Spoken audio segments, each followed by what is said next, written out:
morning everyone, today back with Diary of Wimpy Cabin Fever by Jeff Keeney. Let's finish at page 87 on Sunday. Let's continue. Sunday. Our family usually goes to church at 9 a.m. but today we went to the folk service at 11.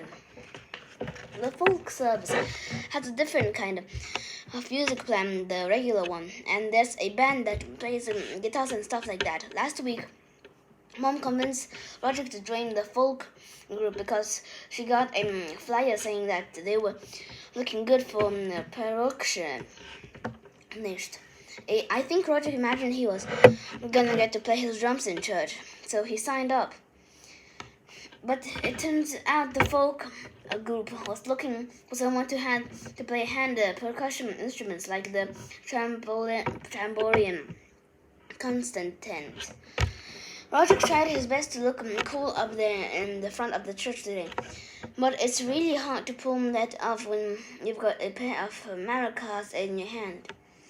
I can totally relate to it, getting duped into joining something without knowing all the details. Last year, Mom told me I should join the church's pre-teen club, but then I found that they were really lax about who qualify as a pre-teen. No grown-ups allowed. Pre-teen rule. Pre-teen club. Every year, our church does this thing called the Giving Tree, where people in need put requests in the envelope and hang them on the tree. Then a family picks a random envelope, and whatever it says inside is that was what they're supposed to buy. Adults made a request, a scarf, and a pair of gloves.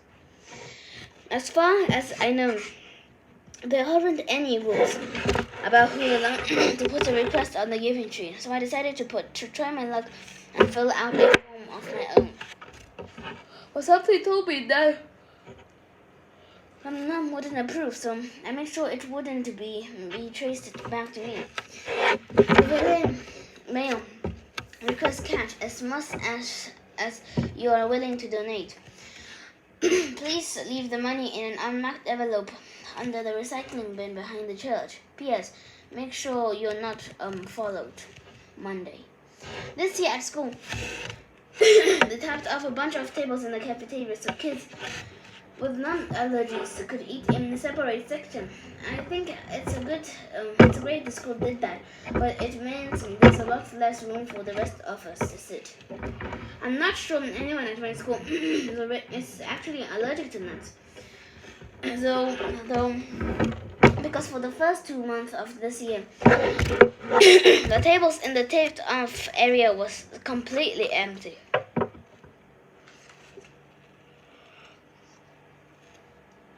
But I guess Ricardo Freedom liked the idea of that elbow room, because today he plopped himself down in the middle of the nut freezer and ate 2 peanut butter jelly sandwiches he brought from home. Chew. Today we had a general assembly, and everyone was all excited because they told us we were gonna get to watch a movie. But it was just one of those educational films about healthy eating. The nutritional versus the greasy gremlins. I know I need to eat healthier, but if you take fast food out of my diet, I'm in big trouble, because I'm probably something like 95% chicken nugget. The school has really been cracking down on junk food in the cafeteria. Last week they replaced the soda machine with a bottled water machine. But if they're gonna charge $1 for a bottle of water, they should probably think of a better place to put it. Healthy choices, healthy body. The school was also getting rid of a bunch of menu items like hot dogs and pizza and replaced them with healthier stuff. They even replaced the fries with a new item called extreme sports sticks. But it took everyone about 5 seconds to figure out that extreme sports sticks was just sliced carrots. Extreme sports sticks. I usually bring a bagged lunch to school, but the one thing I always buy from the cafeteria was a chocolate chip cookie. Last week, though, the chocolate chip cookie were replaced by oatmeal raisin cookies. I still buy them. I eat around the raisins, but there is a lot of work. Nibble, nibble.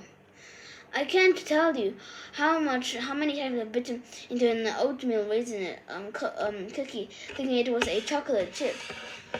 I have a theory that oatmeal raisins cookies were invented as a practical joke a long time ago, and that they were never actually meant to be eaten. Spoo!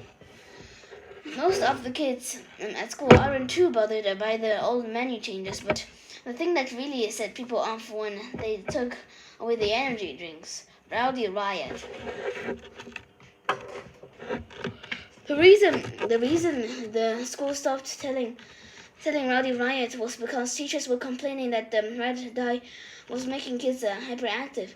And if you walked into my classroom after lunch, you'd see what they were talking about. Tap, tap, tap, tap, tap, rap, rap, rap. Blup, blup, blup, blup, blup, blup, blup, blup.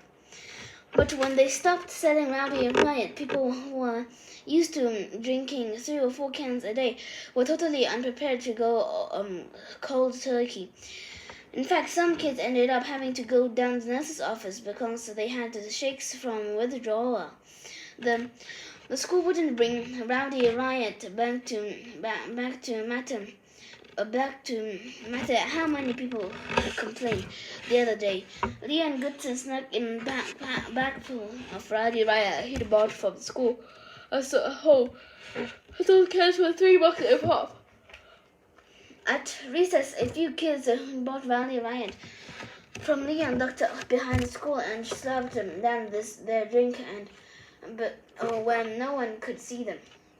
Glug, glug, glug, glug, glug, slurp. But one of the recess monitors, Mrs. Nahi, got suspicious and went back there to see what was going on. Aha!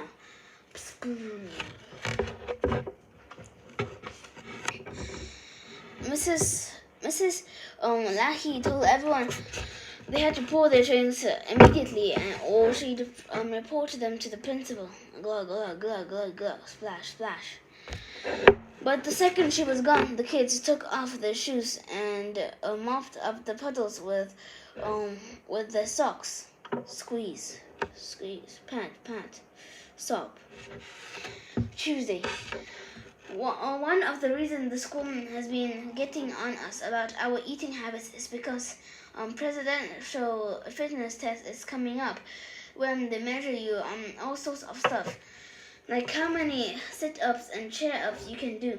Last year, our school in the bottom 10% in the country, and I guess the school is trying to do everything they can to turn that around. Gasp. Wheeze.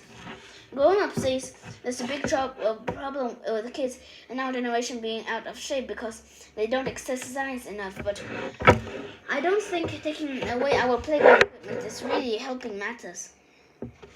In one part of the presidential fitness test, they checked how many push-ups you can do in a row. The girls in our class did better than the boys, but that's only because the girls get to do an easy kind of push-up. But the girls get to let their knees touch the ground, so they have a huge advantage.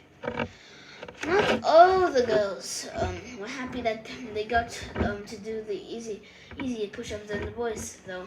In fact, a couple of girls signed a petition saying they demanded to do the same kind of push-ups as the boys. I'm pretty sure I know where they got that idea. In social studies, we're learning about different ways people throughout the history protested and changed things they weren't happy about. Push. I think the girls were expecting a big fight out of Mr. Underwood, but he just told them they could do regular push-ups as if they felt like it. So now we're all in the same boat. I thought the petition thing was a good idea, though. I figured us boys should be allowed to do the easy push-up if we want. So I wrote a petition to try and get signatures. But I got bad feelings when I saw a group of guys who wanted to sign my petition, and I decided to just drop the whole thing. A couple of weeks ago, we had to do sit-ups during visit, but I got crammed and asked Mr. Underwood if I could just do the rest of my sit-ups as homework. He said that was okay. So the next morning, I got some more of mascara and drew a six-pack on my abs on my stomach. Then I walked through the locker room. The next thing I knew, I had a bunch of copycats, and the following the guys in my class showed up with their own fake six-packs. But some of those guys were really awful makeup artists. Still, I think Mr. Underwood fooled. At least we got sweaty and the mascara ran. Well, I think we'll leave it there for tomorrow on page 104 on Wednesday. We'll see you next time, guys. Bye!